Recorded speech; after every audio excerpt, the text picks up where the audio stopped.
Hello students, welcome to our কেমনিক study centre. আমি রাজু, তোমাদের বন্ধু ও স্টাডি কোচ। আজকে তোমাদের ইংরেজির রায় ও মার্টিন প্রশ্নবিচিত্রার থার্ড সামাটিভের যে 9 নম্বর স্কুলটা রয়েছে, government girls HS school Purulia, এই স্কুলের সব প্রশ্নের উত্তরগুলো করাবো। সো তোমরা প্রথম থেকে শেষ পর্যন্ত ক্লাসটি দেখতে থাকো। আর তোমরা যারা যারা এই স্কুলের অ্যান্সার পিডিএফগুলো একদম ফ্রিতে নিতে চাও, তারা ডিসক্রিপশানে দেখো একটা হোয়াটসঅ্যাপ গ্রুপের লিঙ্ক দেওয়া রয়েছে, সেখানে যুক্ত হয়ে গিয়ে রিকোয়েস্ট পাঠাবে, আমি সেখান থেকে অ্যান্সার পিডিএফগুলো একদম ফ্রিতে প্রোভাইড করে দেবো। ওকে, তাহলে চলো বেশি দেরি না করে শুরু করি আজকের ইংরেজি ক্লাস।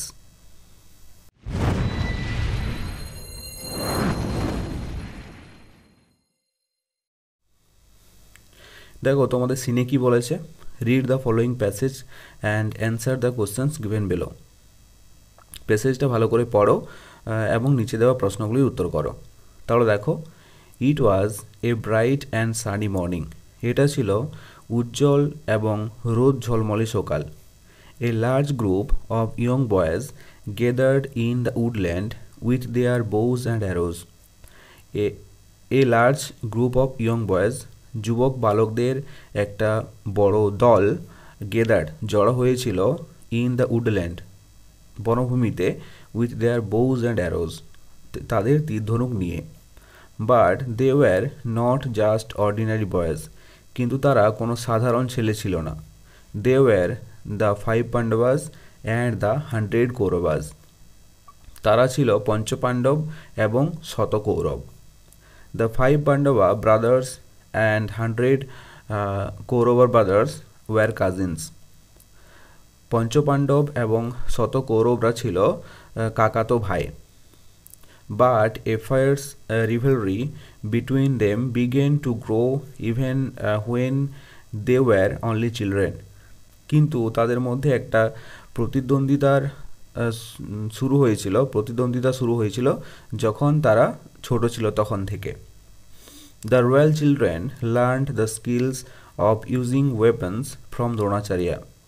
রাজকীয় শিশুরা অস্ত্র ব্যবহারের দক্ষতা শিখেছিল কার কাছ থেকে? দ্রোণাচার্যের কাছ থেকে। He was one of the greatest warriors of his time. তিনি ছিলেন তার সময়ের মহান যোদ্ধাদের মধ্যে একজন। He had learned the secret of powerful weapons from Parashurama. তিনি শক্তিশালী অস্ত্রের গোপনীয়তা শিখেছিলেন পরশুরামের কাছ থেকে। The Pandavas and the Kauravas were quick to learn. পঞ্চপাণ্ডব এবং শতকৌরবরা তাড়াতাড়ি সব কিছু শিখে গিয়েছিল। They soon picked up various skills. তারা শীঘ্রই বিভিন্ন দক্ষতা অর্জন করেছিল। All the princes learned the use of all the weapons. সকল রাজপুত্ররা সকল অস্ত্রের ব্যবহার শিখে গিয়েছিল। Each of them had their own favourite weapons. তাদের প্রত্যেকেরই নিজের নিজের প্রিয় অস্ত্র ছিল। Duryodhana and Bhima favoured the mace. Duryodhan এবং ভীমের প্রিয় অস্ত্র ছিল মাস, মানে হচ্ছে গোদা। Yudhishthira's choice of weapon was the spear. যুধিষ্ঠিরের পছন্দ ছিল কি অস্ত্র? স্পিয়ার। স্পিয়ার মানে হচ্ছে বর্ষা। Arjun was fascinated by bows and arose. Arjun তীরধনুকের দ্বারা অভ্যস্ত ছিল। তাহলে অর্জুনের পছন্দ কি? বোজ অ্যান্ড অ্যারোজ, তীর ধনুক। The twins Nakula and Sahadeva war most comfortable with swords. The twins, যমজ ভাই নকুল এবং সহদেব, তারা কিসে, কোন অস্ত্রতে স্বাচ্ছন্দ্যবোধ ছিল? সোয়ার্ডস মানে হচ্ছে তরবারি। ওকে। The Guru treated all his ডিসিপলস equally. গুরু তাদের শিষ্যদের সাথে সমানভাবে ব্যবহার করতেন, সমানভাবে আচরণ করতেন। But he liked Arjuna the most because Arjuna practised this art with great concentration. But he liked Arjuna the most, কিন্তু তিনি অর্জুনকে বেশি পছন্দ করতেন। বিকজ, কারণ Arjuna practised this art with great concentration. কারণ কি? অর্জুন এই শিল্পকলা অত্যন্ত মনোযোগের সাথে অনুশীলন করত, তাই। Okay, soon he became the best archer among all. শীঘ্রই সে সবার থেকে শ্রেষ্ঠ আর্চার মানে হচ্ছে ধনুর্ধর বা তীরন্দাজ হয়ে উঠল। ওকে, তাহলে এই ছিল তোমাদের সিন। এরপর দেখো প্রশ্নগুলো। দেখো প্রথমে কি বলেছে, choose the correct alternative to complete the following sentences. সঠিক বিকল্পটি বেছে নিয়ে বাক্যগুলি পূর্ণ করো। তাহলে 8 দেখো, the number of Kaurava brothers was. কৌরবরা কতজন ছিল, এটা হবে 100, 100 জন। ওকে। বিএড দেখো, the Pandavas and the Kauravas were. পাণ্ডবরা এবং কৌরবরা ছিল, তারা কি কি কারা কারা ছিল, ভাই ভাই ছিল, তাই না? তারা কৌরবরা এবং পাণ্ডবরা ছিল ভাই ভাই, তাহলে এটা হবে কাজিনস। সিএট দেখো, Nakul and Sahadeva were most comfortable with. Nakul এবং সহদেব কিসে স্বাচ্ছন্দ্যবোধ ছিল, এটা হবে সোয়ার্ডস মানে হচ্ছে তরবারি। ডিএড দেখো, each of them had their own favourite. তাদের প্রত্যেকেরই নিজের নিজের পছন্দের কী ছিল, অস্ত্র ছিল, তাহলে এটা হবে ওয়েপন। বোঝা গেল? এরপর বিএড দেখো, write T for true and A for false statements in the given boxes. নিচের স্টেটমেন্টগুলি যদি ঠিক হয় তাহলে পাশের বক্সে টি লিখবে, আর যদি ভুল হয় তাহলে পাশের বক্সে এফ লিখবে। তাহলে 8 দেখো, it was a bright and sunny morning. এটা ছিল উজ্জ্বল এবং রোদোজ্জ্বল সকাল। ওকে, তাহলে এটা সঠিক স্টেটমেন্ট, তাহলে কি হবে, টি। বিএড দেখো, Dronacharya was one of the greatest poets of his time. Dronacharya ছিল তার সময়ের একজন মহান কবি। এখানে কবি বলেছে, কারণ পড়ার সময় আমরা দেখেছি সে যোদ্ধা ছিল। তাহলে এই স্টেটমেন্টে ঠিক কি না, ঠিক নয়, তাহলে ভুল। তাহলে পাশে কি হবে, এফ। সিএট দেখো, এ large group of young boys gathered in the woodland. একটা যুবক বালকদের গ্রুপ অর্থাৎ দল জড়ো হয়েছিল কোথায়, বনভূমিতে। এই স্টেটমেন্টে কিন্তু সঠিক স্টেটমেন্ট। ওকে, তাহলে কি হবে, টি। ডিএড দেখো, the Pandavas and the Kauravas were quick to learn. কৌরবরা এবং পাণ্ডবরা তাড়াতাড়ি শিখে গিয়েছিল, তাহলে এই স্টেটমেন্টটাও সঠিক স্টেটমেন্ট, তাহলে পাশে কী হবে, টি। ওকে, এগুলো ছিল ট্রু ফলস তোমাদের। এরপর দেখো নেক্সট পেজ।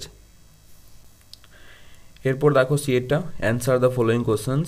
নিচের প্রশ্নগুলির উত্তর দাও। তাহলে এ দিকের প্রশ্নটা দেখো, হু was the Guru of Dronacharya.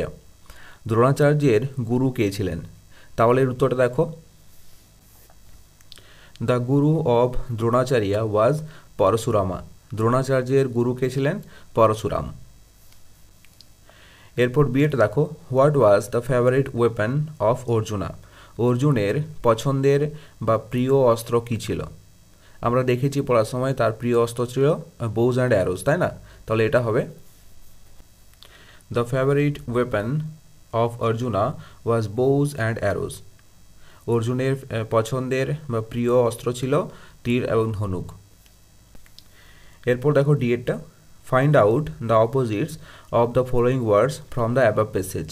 নিচের যে শব্দগুলি দেওয়া আছে এগুলির বিপরীত শব্দ প্যাসেজ থেকে খুঁজে নিয়ে লিখতে হবে। ওকে, তাহলে এটা আছে দেখো কি, ডার্ক। ডার্ক মানে হচ্ছে অন্ধকার, তাহলে ডার্কের অপোজিট ওয়ার্ড কী হবে, ব্রাইট। ব্রাইট মানে হচ্ছে উজ্জ্বল। বিএডটা আছে স্লো। স্লো মানে কি, ধীরে, তাহলে এর অপোজিট ওয়ার্ড কী হবে, স্লোর অপোজিট ওয়ার্ড কী হবে, কুইক। কুইক মানে হচ্ছে তাড়াতাড়ি। বোঝা গেল? এরপর দেখো রিডিং স্কিল অর্থাৎ আনসিনে কি বলেছে, read the following passage carefully and answer the questions given below. অনুচ্ছেদটি ভালো করে পড়ো এবং নিচে দেওয়া প্রশ্নগুলির উত্তর করো। তাহলে দেখো, Sujit was feeling elated. Sujit খুব আনন্দিত বোধ করছিল। They reached Murshidabad early this morning. তারা সেদিন খুব ভোরে মুর্শিদাবাদে পৌঁছালো। He was standing in front of Hazarduari. সে হাজারদুয়ারির সামনে দাঁড়িয়েছিল। He was awestruck by the massive size of the building. ভবনটির বিশাল আকার দেখে সে বিস্মিত হয়েছিল। He never thought it would be so big. সে কখনোই এটা ভাবতে পারে না যে এটি অনেক বড় হবে, এত বড় হবে। Their guide was telling them about Hazarduari in a dry and monotonous way.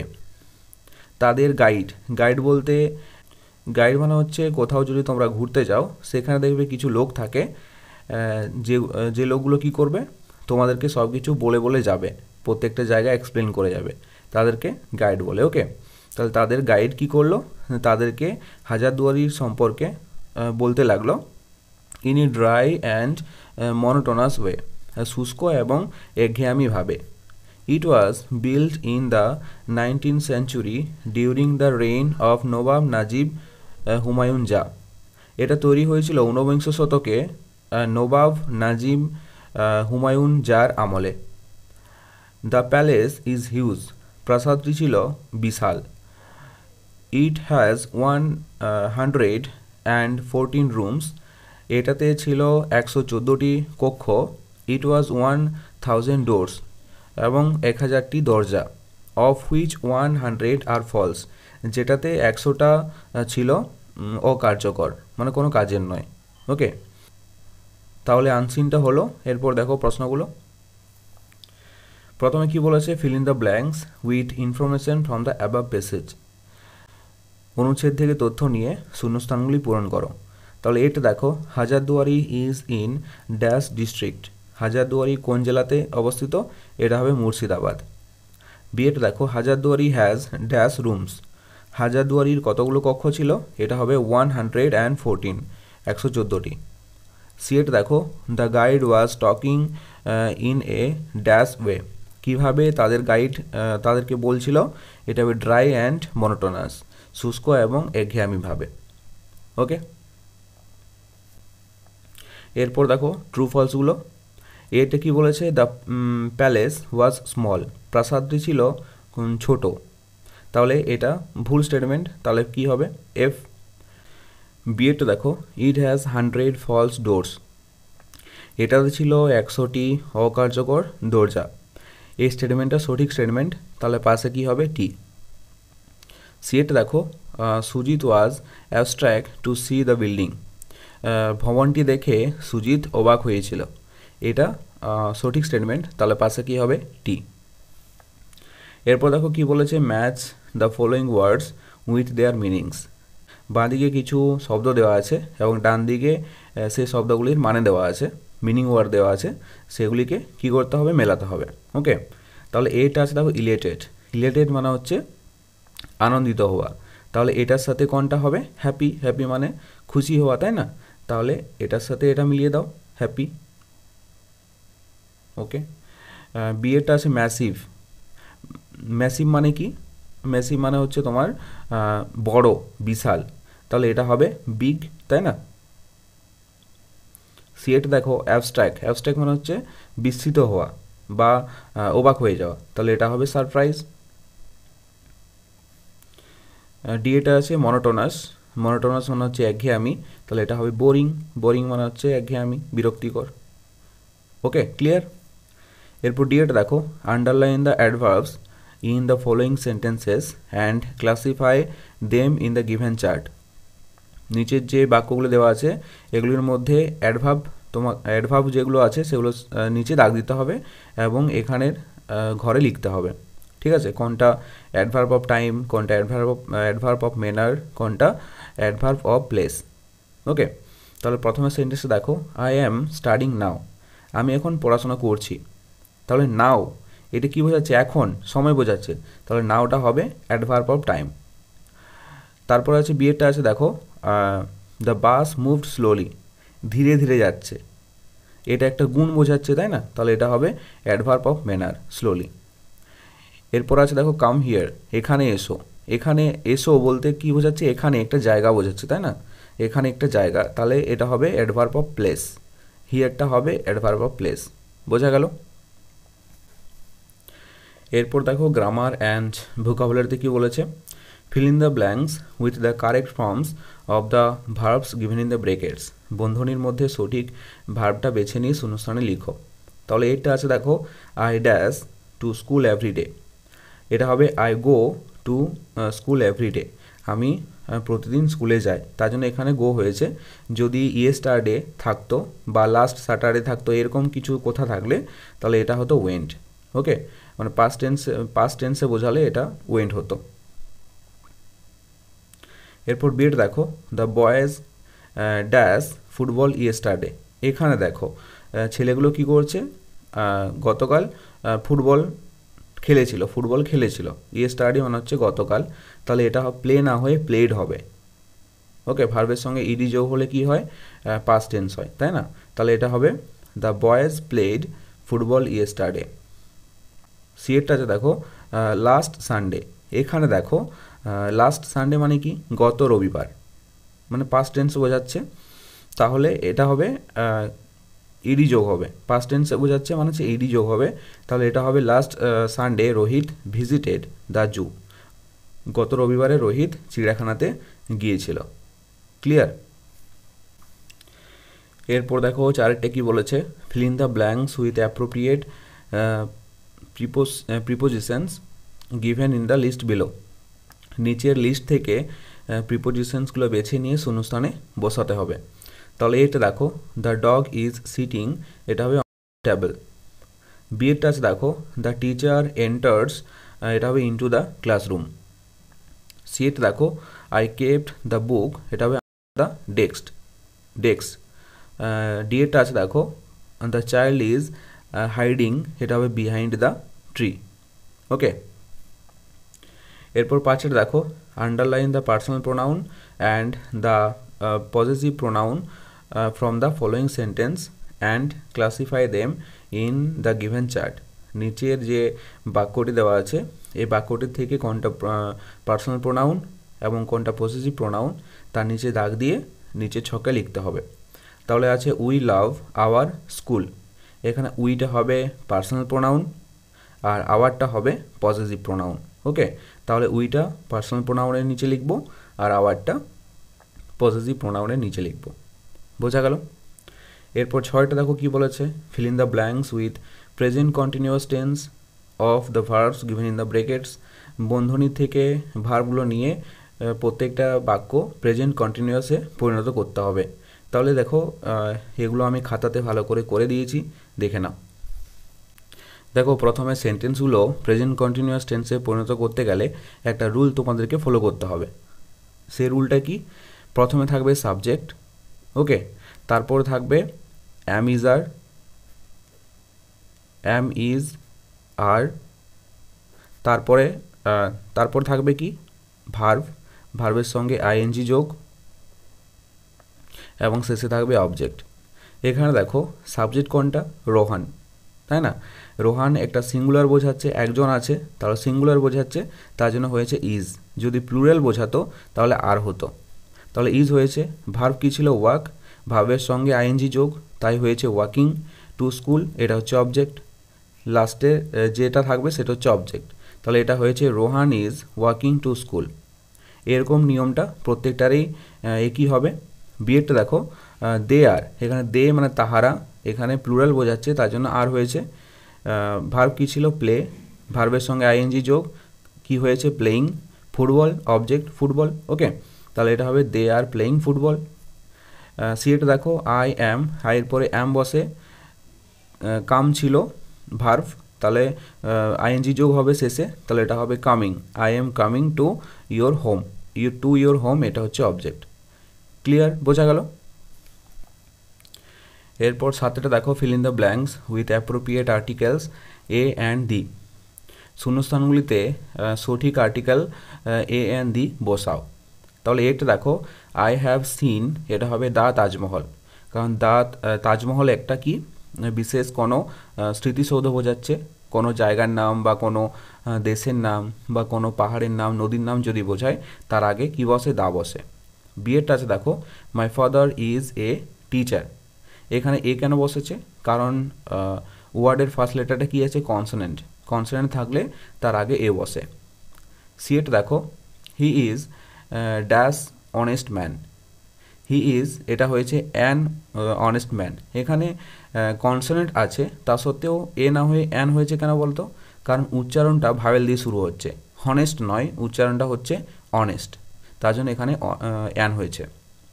DEd দেখো, মিতা ইজ ড্রয়িং, এটা হবে এ ম্যাপ অফ ইন্ডিয়া, ম্যাপের এমডে কি কনসোনেন্ট, তার জন্য এখানে হচ্ছে এ। ওকে, এরপর দেখো রাইটিং স্কিল, রাইটিং স্কিলে কি বলেছে, right few sentences on a famous sports person of India, use the following points. ভারতের একজন বিখ্যাত খেলোয়াড়ের সম্পর্কে কিছু বাক্য লিখতে হবে। কতগুলো বাক্য লিখতে হবে বলেনি, কিছু বাক্য লিখতে হবে। ইউজ দ্য ফলোয়িং পয়েন্টস, নিচের যে পয়েন্টগুলো দেওয়া আছে এগুলি ব্যবহার করে। ওকে, আর অর দিয়ে কি দেওয়া আছে, রাইট এ প্যারাগ্রাফ, একটা প্যারাগ্রাফ লিখো অন উইন্টার সিজন, শীতকাল নিয়ে একটা প্যারাগ্রাফ লিখতে হবে। ইউজ দ্য ফলোয়িং পয়েন্টস, নিচের যে পয়েন্টগুলো দেওয়া আছে এগুলি ব্যবহার করে। ওকে, তাহলে দেখো রাইটিং স্কিলে যেগুলো দেওয়া আছে আমি লিখে দিয়েছি, তোমরা দেখে নাও।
সো এই ছিল আজকের ক্লাসটি কেমন লাগলো অবশ্যই কমেন্ট করে জানাও, আর যদি ভালো লেগে থাকে তাহলে অবশ্যই একটি লাইক করে দিও।